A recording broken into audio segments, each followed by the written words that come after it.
Hi guys, welcome to what is happening in Brazil. Check out the latest news from our country. 3,500 MST women from 24 different Brazilian states occupied the Ministry of Agriculture, Grazing and Resources. The action was undertaken on Monday, the 9th, in Brasilia, the country's capital. The protest symbolized the ending of the first national MST women's meeting. The occupation marks the beginning of the MST's fight against the Bolsonaro government this year. In addition to the ministry, landless women occupied in various cities the headquarters of INCRA, the institution in charge of overseeing the agrarian land reform process. The political acts gathered more than 10,000 people and are a part of the landless women's national struggle. The occupations denounced the criminalization of social movements and also the destruction of agrarian land reform, family agriculture, and food security policies. Another topic focused on was the large amount of permits given for the use of pesticides, with 439 new products being approved in 2019 alone. Brazil is currently one of the biggest users of agrotoxins in the world. The Bolsonaro government celebrated this last week a new military deal with the United States. The bilateral accord was signed during a recent trip to the U.S. by President Jair Bolsonaro, which featured meetings with President Donald Trump. Known as RDT&E, the accord states that the two countries should develop military cooperation, like partnerships in the buying of military equipment. Experts say that the agreement reinforces the alliance between Brazil and NATO, submitting Brazil to a subalternate strategic relationship with the United States. Moreover, it would reinforce Brazil's technological dependence on the North American nation. A political and ideological alignment with the U.S. was also made evident by a decision by Bolsonaro shortly before his trip to remove from Venezuela the Brazilian diplomats living there, and the call for Venezuelan diplomats to leave Brazil. For now, the deal awaits ratification by the Congress of both countries. As we have mentioned before on our show, Brazil boasts the title of being the country with the most transgender murders in the world. However, the LGBT community's visual art scene is showing that through it, policies for marginalized communities can be built. Linn da Quebrada is one of these scenes icons. In an interview to Brasil de Fato, the actress and singer spoke of the importance of trans collectivity to fight against the current brutal and authoritarian scenario LGBT culture is facing under the Bolsonaro government.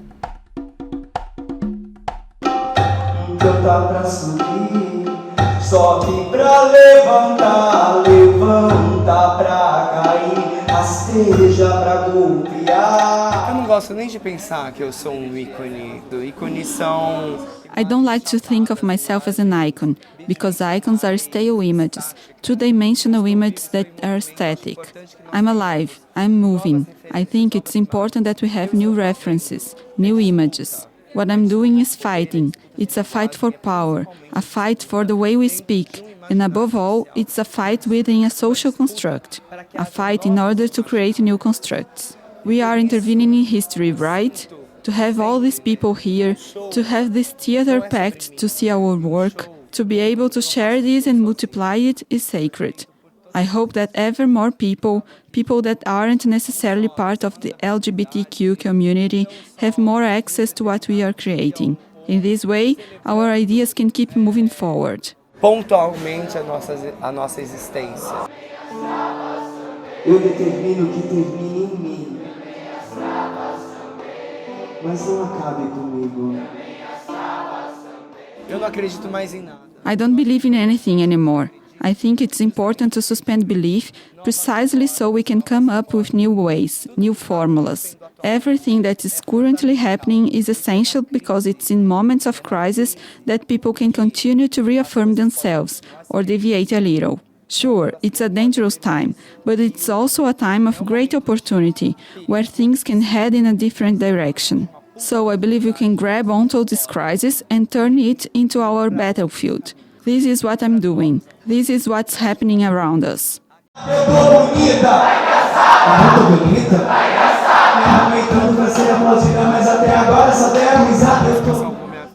Music saved my life. Music has been saving my life. I hope that our Black, trans, diverse and plural lives can be a blessing for us all, for you guys as well.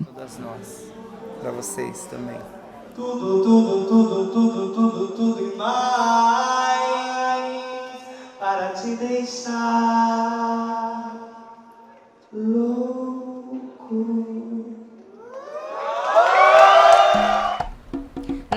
time for our story of the week. On March 14th of 2018, City Councilwoman Marielle Franco was shot to death alongside her driver Anderson Gomes in downtown Rio de Janeiro. Brazil awaits justice till this day. Black, feminist, poor, lesbian, and raised in Maré, one of the biggest slums in Rio, Marielle represented many different minorities during the course of her brief political career, especially on topics focusing on the black population, women, and the LGBTQ community. However, 2 years after her execution, Marielle is not forgotten and has become a symbol for the fight for human rights, especially black women. They are seedlings and represent her legacy, both in politics and the day-to-day life in the ghetto. Eu trabalho com direito de crianças e adolescentes. I work with youth rights, and we talk about the youth. We can't forget about the genocide of black youth. Marielle Franco worked very hard against the genocide of black population. She denounced the assassination of black youth a few days before being killed. It's impossible to ignore her legacy in working for human rights, working against mass incarceration, working for the rights of children and teenagers. It would be a huge contradiction for us to ignore all of this, doing what we do. Tudo isso fazendo o que a gente faz, né? Eu tô agora fazendo teatro. I am acting right now in the theater of life.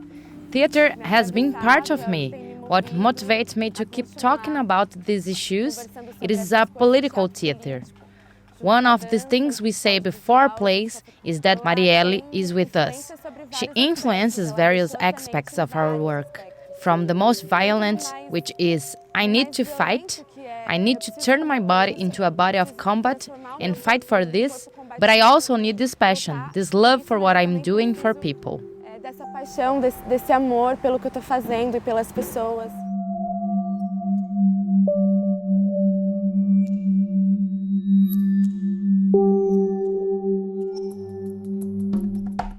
It's time for Brazilianism. Oi, meu nome é Daniela. Hi, my name is Daniela. Today I'm gonna teach you a papa couscous recipe. Let's check out the ingredients. We have 1 cup of puba, which is a fermented yam dough.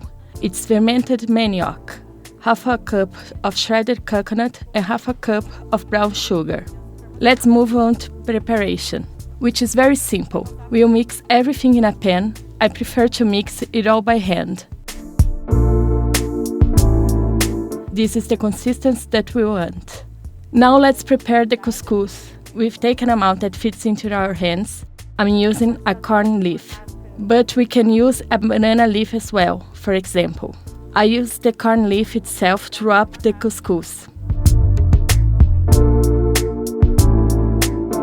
We now place it in a steamer, or if you don't have a steamer, you can cook it directly in the water. After 30 minutes, the couscous is ready. We can serve it hot or wait until it cools and put it in the fridge.